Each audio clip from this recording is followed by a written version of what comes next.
মানে পুলিশ এই অভ্যুত্থানের অন্যতম একটা স্টেক হোল্ডার। তাদের রোল কী ছিল সেটা নিয়ে আমাদের পরবর্তীতে কথাবার্তা আছে, কিন্তু অন্যতম একটা স্টেক হোল্ডার। আমরা পরবর্তী রাষ্ট্র ব্যবস্থাটা যদি জনবান্ধব করতে চাই তাহলে পুলিশের স্বাধীনতা না, পুলিশের সুরক্ষাটা আমাদের প্রয়োজন ছিল। কিন্তু দুঃখজনক বিষয় হচ্ছে সেটা নিয়ে এই সংসদে কোনো ধরনের কথা সরকারি দল বলতে দেয়নি। সরকারি দল এই অর্ডিন্যান্সটাকে জাস্ট ল্যাপস করে দিয়েছে। এবার আসেন এই সংস্কার কমিশনে কি ছিল আমাদের। এই আপনি যদি মনে করে দেখেন তো আবু সাইদ হত্যা মামলার যে রায়টা হয়েছে, যেই এএসআই ছিল উনি কিন্তু বারবার করে বলছিলেন যে আমার কোনো দোষ নাই, সরকার আমাকে নির্দেশ দিয়েছে, আমি সেই নির্দেশ অনুযায়ী গুলি করেছি।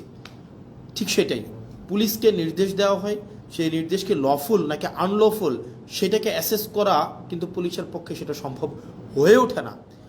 তো আমাদের যে পুলিশটা গড়ে উঠেছে, এই পুলিশ সম্পর্কে আমাদের যে ধারণা, সেই ধারণাটা কি?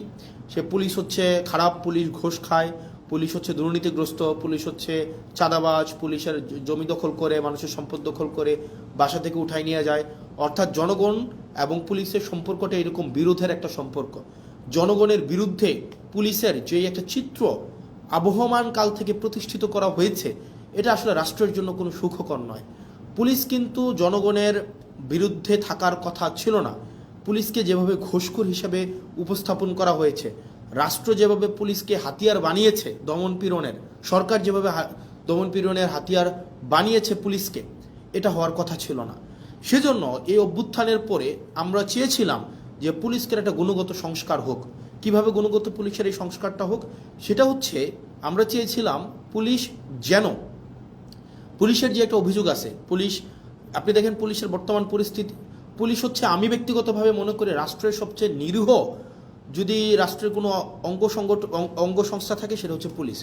পুলিশকে মারতে বললে মারে, ছাড়তে বললে ছাড়ে, ধরতে বললে ধরে। পুলিশের এর বাইরে কিন্তু কিছু করার নাই। পুলিশকে যেই তার ঊর্ধ্বতন কর্মকর্তা যেই অর্ডার দেয়, সেটা লফুল হোক আর আনলফুল হোক, পুলিশ কিন্তু এটাকে বাস্তবায়ন করতে হয়।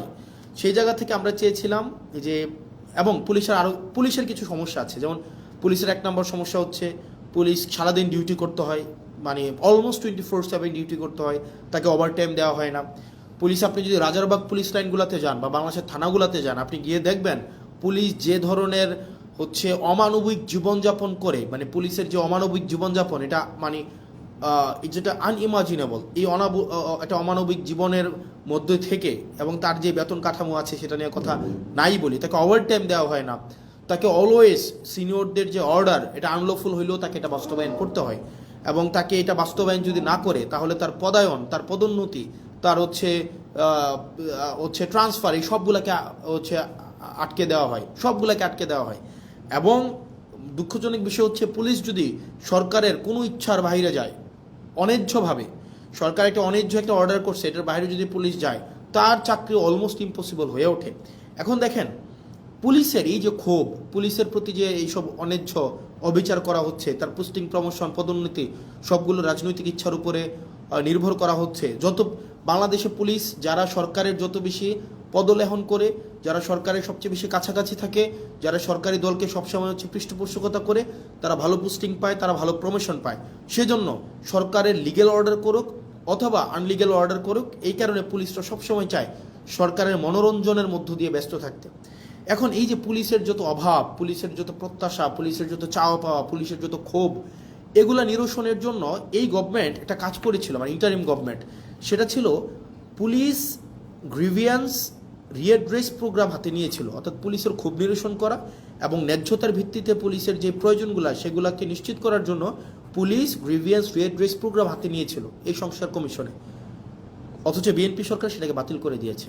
ভাই, একটা জিনিস বুঝেন আপনারা, পুলিশ তো একটা ডিসিপ্লিনারি ফোর্স, তার প্রয়োজন, প্রত্যাশা, চাওয়া পাওয়া, সেগুলোর জন্য তো পুলিশ আন্দোলন করতে পারবে না, কোথাও গিয়ে স্মারকলিপি দিতে পারবে না। তাকে যদি আপনি একটা হিলিং একটা ওয়ে না দেন, এটা উইন্ডো না দেন, তাহলে তার প্রয়োজন, প্রত্যাশা সে কোথায় দিবে, মানে সেগুলো কার কাছে জানাবে? এটা জানানোর জন্য ইন্টারিম গভর্নমেন্ট যে পুলিশ সংস্কার কমিশনটা করেছিল, সেটা হচ্ছে সেখানে পুলিশের ক্ষোভটাও যেন পুলিশ জানাইতে পারে, পুলিশের অভিযোগটা যেন পুলিশ জানাইতে পারে। এবং পুলিশকে যদি কেউ আনলফুল্লি কোনো একটা অর্ডার করা হয়, পুলিশকে যদি কেউ অন্যায্যভাবে কোনো একটা অর্ডার করা হয় যে তোমাকে গুলি করতে হবে, তোমাকে কাউকে উঠাই নিয়ে আসতে হবে, তোমাকে হচ্ছে মানে বেআইনি কোনো একটা কাজ করতে হবে, পুলিশ সদস্যরাও যাতে সেটা থেকে নিষ্কৃতি পায়, সেটার জন্য একটা অভিযোগ জানাইতে পারে, সেটার জন্য পুলিশ গ্রিভিয়েন্স রিড্রেস একটা প্রোগ্রাম হাতে নেওয়া হয়েছিল, সেটাকেও বাতিল করে দেওয়া হয়েছে।